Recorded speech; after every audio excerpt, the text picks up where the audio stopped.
press conference, if you could please hold in place so the secretary will exit, and then you're free to go on your way. Thank you very much.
Well, good evening, everyone. We're in Brussels at a pivotal time. Stability in Europe hangs in the balance. And the international rules-based order that's critical to maintaining peace and security is being put to the test by Russia's unprovoked and unjustified invasion of Ukraine. The Kremlin's attacks are inflicting an ever-increasing toll on civilians there. Hundreds, if not thousands, of Ukrainians have been killed, many more wounded, as have citizens of other countries. More than 1 million refugees have fled Ukraine to neighboring countries. Millions of people across Ukraine are trapped in increasingly dire conditions as Russia destroys more critical infrastructure. For example, Mariupol's mayor says that most of the besieged city's residents are living without water, without electricity, without heat. Bridges to the city have been destroyed. Women, children, growing ranks of wounded civilians cannot get out. Food and medical supplies cannot get in. The mayor wrote today, and I quote, "We are simply being destroyed." The world has seen Russia use these grisly tactics before, in Syria, in Chechnya.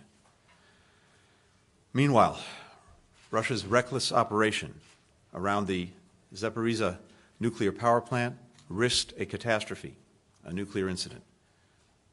The Kremlin should immediately cease all attacks around Ukrainian nuclear facilities and allow civilian personnel to do their work to ensure the facility's safety and security, as both the IAEA Director General and a resolution adopted yesterday by the agency's Board of Governors have called on Russia to do. The Ukrainian people and government continue to show remarkable courage in defending their country, defending their freedom, defending one another. We said that if President Putin invaded Ukraine, we would increase our support for Ukraine's ability to defend itself while imposing swift and severe costs on the Kremlin. That's exactly what the United States and our allies and partners are doing. That was the focus of our ministerial meetings today with NATO allies, with the G7, with the European Union, as well as in my discussions with NATO Secretary General, with the EU Commission President von der Leyen, with the EU Council President Michel. We want our alliances to be strong enough to meet any threat. That's why from day one, President Biden made reinvigorating and re-energizing our alliances and partnerships the foundation of our foreign policy. It's why, as Secretary of State, I've come to Brussels, home to NATO and the EU, more than to any other world capital. And that's why we invested so much effort in finding new ways and coalitions to bring allies and partners together. Now we're seeing why that work matters. At NATO, we were joined by the ministers of Finland and Sweden, the EU High Representative Josep Borrell, the foreign ministers of Ukraine, the United Kingdom, and Canada, as well as the Secretary General Stoltenberg, also took part in our meeting with the EU. Never before have NATO and the European Union and other partner nations worked so closely together. This is a new kind of cooperation, and we'll bring this to bear not just in this crisis, but in the years to come. And our European allies and partners are stepping up to lead in unprecedented ways. For the first time, NATO has activated and deployed parts of its response force.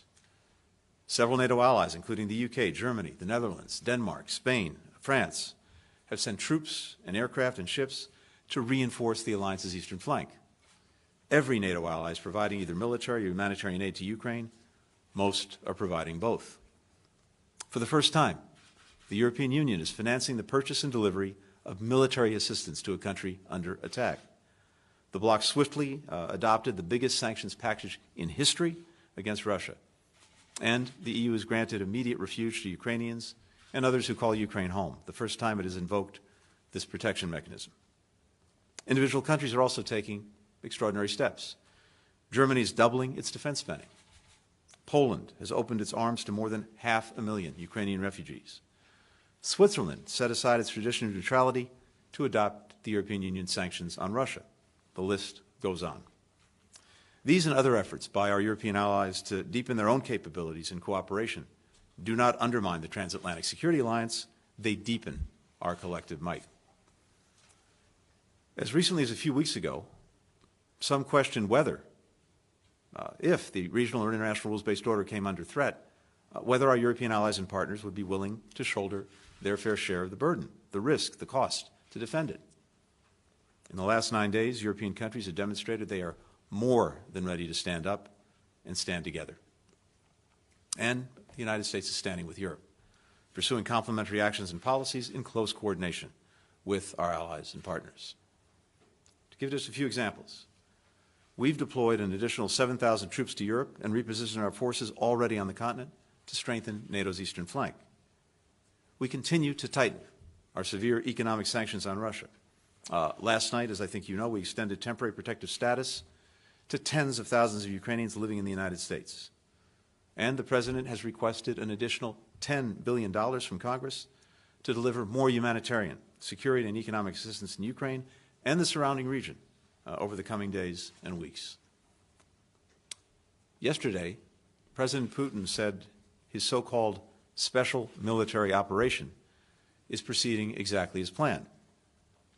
Well, it's hard to imagine that his plan included inspiring the Ukrainian people to defend their country with such tenacity, strengthening the resolve and solidarity of NATO and the EU, uniting the world in opposition to Moscow, including 141 countries at the United Nations, an unprecedented number of international businesses, associations, cultural institutions that have cut ties with Russia, causing the Russian economy to go into free fall, motivating tens of thousands of Russians to protest and countless more to leave the country, and increasingly turning Russia into a pariah state.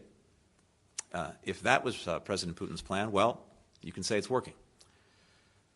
Russia has never been so isolated. We have never been more united. But let me reiterate one thing, because it's very important. We take these actions not because we oppose the Russian people. We do not.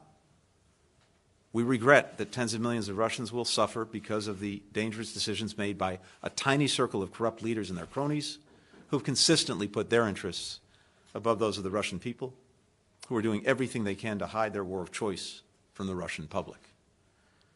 Today's discussion with NATO, the EU, the G7 affirmed that we're fully aligned on our goals and our determination to meet them.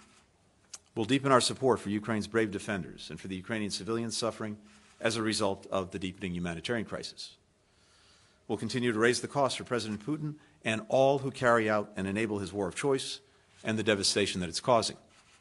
We'll continue to strengthen our capacity to defend our collective security and deter further escalation by Russia, including by upholding our Article 5 commitment that an attack on one is an attack on all. NATO is a defensive alliance.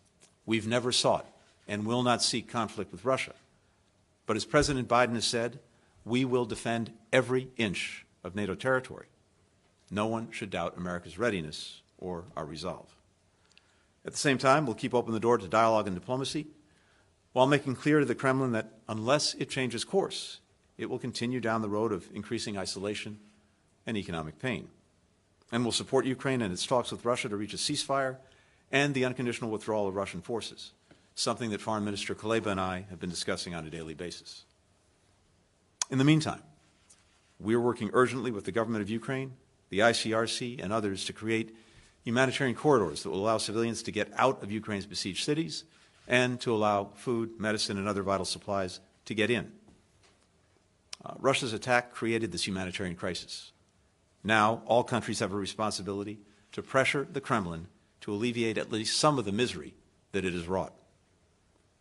Of all the consequences of Moscow's unprovoked attack, one of the most unexpected is the spark it has lit in people around the world who've come out to demonstrate for freedom, for the rights of Ukrainians.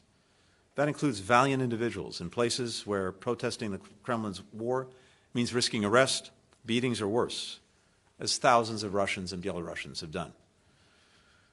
For years, we've seen the dangerous tide rolling back democracy and human rights and undercutting the rules-based order, fueled in no small part by Moscow. With this brutal invasion, we, our European allies and partners, and people everywhere are being reminded of just how much is at stake. Now, we see the tide of democracy rising to the moment. With that, I'm happy to take some questions. Paul Hanley,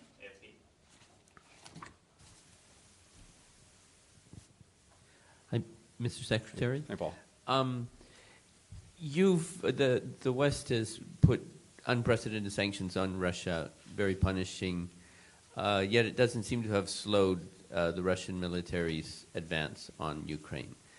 Today, NATO seemed to forswear absolutely putting in a no-fly zone that might protect the Ukrainians. Given that, nothing seems to have slowed this invasion. What can you tell the Ukrainian people who only see things getting worse, seeing a disaster, seeing more suffering, and are pleading for more help from the West? And I have a little follow-up. I could ask it now or in a moment. No, go ahead, please. The West, NATO, has been involved in this in terms of supplying a lot of arms, which you've mentioned, to Ukraine. Can't it supply more effective arms, larger weapons, jets have been talked about? NATO is engaged in this. Can't it do more for Ukraine? Thank you. Let me take the second part first. We're in constant contact with Ukraine, with government officials and leaders on their needs, and in constant contact and coordination with allies and partners on providing for those needs when it comes to security assistance. We've already been engaged in a remarkable effort, just speaking for the United States, with the various drawdowns that President Biden has done. We've provided, over the past year and change, more than $1 billion in security assistance to Ukraine. The most recent drawdown that was issued by the President of $350 million, we have already sent into Ukraine about $250 million worth of that drawdown. So this is happening every single day, and you're seeing the means that Ukraine needs to defend itself get into the hands of Ukrainians who are doing that. Having said that, one of the things that we talked about at length today in our various meetings at NATO and the EU was what more we can do and how to do it effectively. I would add that I think, as you know, Foreign Minister Kuleba actually came into our meetings by video. We heard from him directly some of the additional things that Ukraine is looking for. We're working on all of that every single day. We're also a week and change into this horrific war wrought by Russia.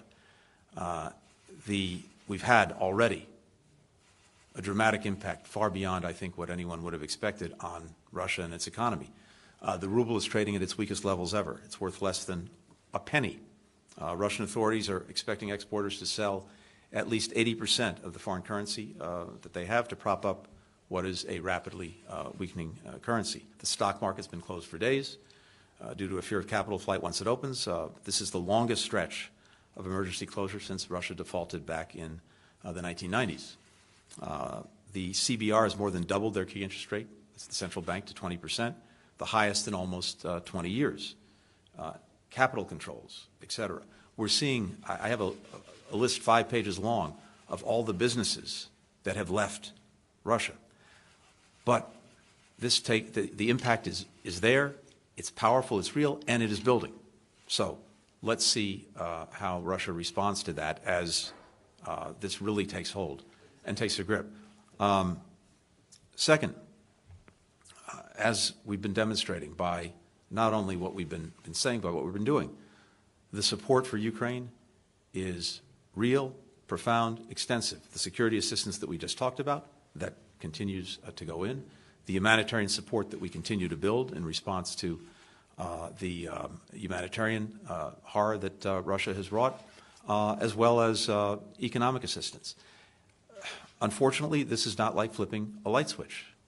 It takes time, and when you have, in the case of Russia and President Putin's Russia, a country that is prepared to go to excessive means to achieve its results, it is a real challenge. But not only are we at it every day, I think what the Ukrainian people can see is virtually the entire world united in support of them, in support of their cause of independence, territorial integrity, freedom, demonstrated by the meetings we had today, demonstrated by the 141 countries that came together at the United Nations to make that clear.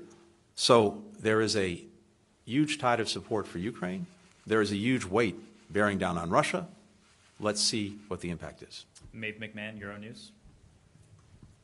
Hi there. Thank you so much for the floor. Maeve McMahon, Euronews. So we heard this morning at NATO that the situation will get worse before it gets better. So tell us, what do you know that we don't? And is the no to the no-fly zone set in stone completely, or would you consider it if this conflict does become a massacre? And just to follow up, was it naive of you and, of course, the Europeans to trust in Putin to opt for diplomacy? Thank you so much. When we say it is likely to get worse, it's unfortunately based on everything we know about President Putin's methods when it comes to seeking to subjugate another country to his will, or another region to his will. We saw it in Chechnya. We've seen it in Syria. We saw it, of course, in 2014 in Ukraine. And what we're seeing on the battlefield is Russian forces seeking to encircle the major cities, including Kyiv, and we're seeing them use increasingly brutal methods, including going at civilians and civilian populations. So I think the terrible expectation is that the suffering we've already seen is likely to get worse before it gets better for as long as Russia pursues these methods. So that is unfortunately more likely than not, although we are doing everything we can to try to move us to a different track. With regard to the no-fly zone, I think you heard NATO Secretary General Stoltenberg speak to this earlier today. One of the responsibilities we have, even as we are doing everything we can to give the Ukrainian people the means to defend themselves effectively against Russia, we also have a responsibility, as the Secretary General said, to ensure that the war doesn't spill over even beyond Ukraine. And again, because I think he put it so well, as he noted, the only way to actually implement something like a no-fly zone is to send NATO planes into Ukrainian airspace and to shoot down Russian planes, and that could lead to a full-fledged war in Europe. President Biden has been clear that we are not going to get into a war with Russia, but we are going to tremendous lengths with allies and partners to provide Ukrainians with the means to effectively defend themselves. And of course, we're seeing every single day their extraordinary heroism, as well as very real results in what they're doing to achieve that. And I'm sorry, I missed the last part of your question. Just, do you feel like, because I remember we spoke together last spring when you were here in Brussels at the NATO headquarters, and I feel the question now is, do you feel that you were naive, or the Europeans were naive, to trust in Putin that he would come to the table and he would choose diplomacy over this invasion? Well, I'll only speak for the United States. I think we were the opposite of naive. We have been saying, warning for months, that President Putin was planning and was likely to carry out an aggression of Ukraine, and of course, in recent weeks before the invasion began, I laid out before the United Nations, the Security Council, exactly what we expected Putin to do and how he would do it, creating bogus pretexts for war, and then using those false flags and other operations as justification for invading Ukraine. And for months, we made clear that this is what we expected, but at the same time, it's our obligation, my obligation, the obligation of allies and partners, to pursue diplomacy if there is any opportunity to do so, because, as we said all along, it's far preferable than what we're seeing. And again, as we said all along, there are two paths that Russia can take. One is diplomacy and dialogue. The other is aggression against Ukraine. And we said we would be prepared either way, and we are. Nomi Iqbal, BBC.